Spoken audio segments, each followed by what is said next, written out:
اسکولوں میں داخل کرتے ہیں، میں منع نہیں کرتا، علماء منع نہیں کرتے۔ اللہ کے رسول صلی اللہ علیہ وسلم نے زید بن حارثہ کو عبرانی زبان سیکھنے کا حکم دیا تھا۔ بھلا بتائیے، قرآن عربی میں، احادیث عربی میں، نبی آخر الزمان صلی اللہ علیہ وسلم جو اترتے ہیں وہ عربی میں مبعوث ہوتے ہیں، وہ عربی زبان میں، لیکن اللہ کے رسول صلی اللہ علیہ وسلم نے زید بن حارثہ کو عبرانی زبان سیکھنے کا حکم کیوں دیا؟ اس لیے تاکہ آپ اس دین کو جو عربی میں نازل ہوا، وہ قرآن جو عربی میں نازل ہوا، اس کو آپ دوسری زبان میں ٹرانسلیٹ کر کے، اس کا ترجمہ کر کے آپ امت محمدیہ کے ایک ایک فرد کو اس دین کو اور اسلام کو پہنچائے۔ اس لیے نہیں کہ آپ انگریزی زبان سیکھ کر کے، ہندی زبان سیکھ کر کے، عبرانی زبان سیکھ کر کے، اردو زبان سیکھ کر کے، عربی زبان سیکھ کر کے آپ اس دین کا سودا کریں، اس دین کو بیچیں، اس دین سے پیسہ کمائیں، دنیا کی کوڑیاں کمائیں،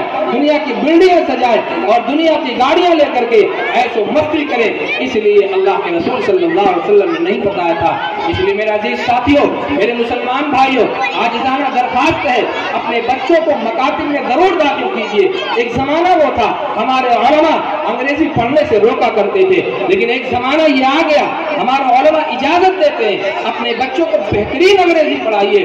لیکن ہمارے مکاتب میں بھی جہاں قرآن، احادیث، تعلیم الاسلام اور دین اسلام سکھایا جاتا ہے، وہیں بہترین انگریزی بولنا، پڑھنا، لکھنا سب کچھ سکھایا جاتا ہے۔ اس لیے اپنے بچوں کو اس خواب غفلت میں ہو کر کے مکاتب سے نکال کر کے ایسی جگہوں پر داخل نہ کیجیے کہ آج ہماری نسلیں، ہم تو کلمہ پڑھتے ہیں، ہم تو قرآن کی تلاوت کر لیتے ہیں، قرآن کی تلاوت وہ بھی رمضان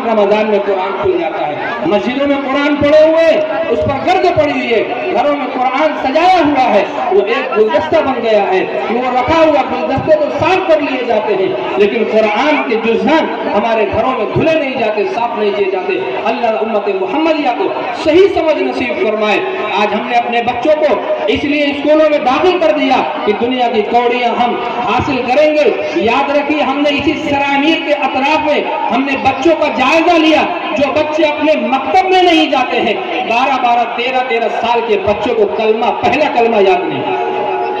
پہلا کلمہ یاد نہیں ہے، اور ہم یہ سمجھتے ہیں 35-40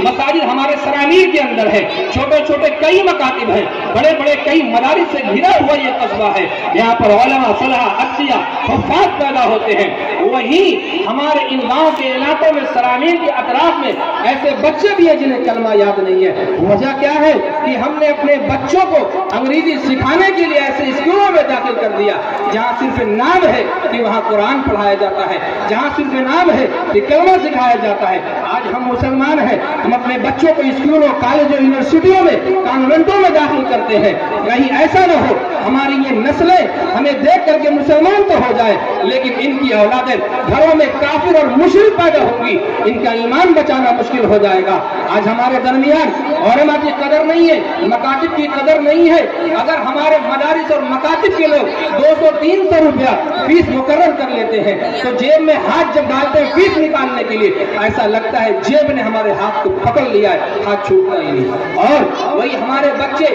ان جگہوں پر جاتے ہیں جہاں دین اور اسلام سے کوئی وابستگی نہیں ہے، 10-10 ہزار، 20-20 ہزار، لاکھ روپے فیس دے رہے، کہیں اطراف کے لوگ ہزار مہینے کی فیس دیتے ہیں، اور وہاں کی جا کر کے بچوں کو اسکول کے دروازے پر چھوڑ کر کے چلے آتے ہیں۔ کبھی کوئی سوال کرنے نہیں جاتا کہ آپ نے ہمارے بچے کو کیا پڑھایا، کیا سکھایا، کبھی کوئی پوچھنے نہیں جاتا ہے۔ لیکن اگر مدرسے کے کسی بچے نے کہیں کمی آ گئی، یا استاد نے کسی بچے کو تھپڑ لگا دی، یا فیس 2-4 مرتبہ کہہ دیا کہ فیس جمع کر دیجئے، تو لوگ آ کے مدارس میں، مکاتب میں گالیاں دیتے ہیں، اساتذہ کو ڈانٹتے ہیں، اساتذہ کی بے حرمتی کرتے ہیں۔ یاد رکھیے میرے مسلمان بھائیوں، علماء کو جس دن گالیاں دو گے اور علماء کی قدر نکل جائے گی، امت پر عذاب آنا شروع ہو جائے گا۔ یہ علماء ہے جو اللہ کے نبی صلی اللہ علیہ وسلم کے وارث ہے۔ اللہ کے رسول صلی اللہ علیہ وسلم نے فرمایا، انما العلماء ورثۃ الانبیاء وان الانبیاء لم یورثوا دینارا ولا درہما۔ تم کیا سمجھتے ہو یہ علماء کی جماعت ایسے ہی پھینکی پڑی ہے؟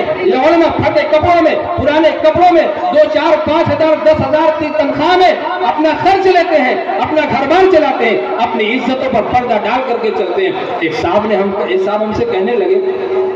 کہ مفتی صاحب چلیے 5000 میں حفاظ اور علماء جو مدارس میں پڑھاتے ہیں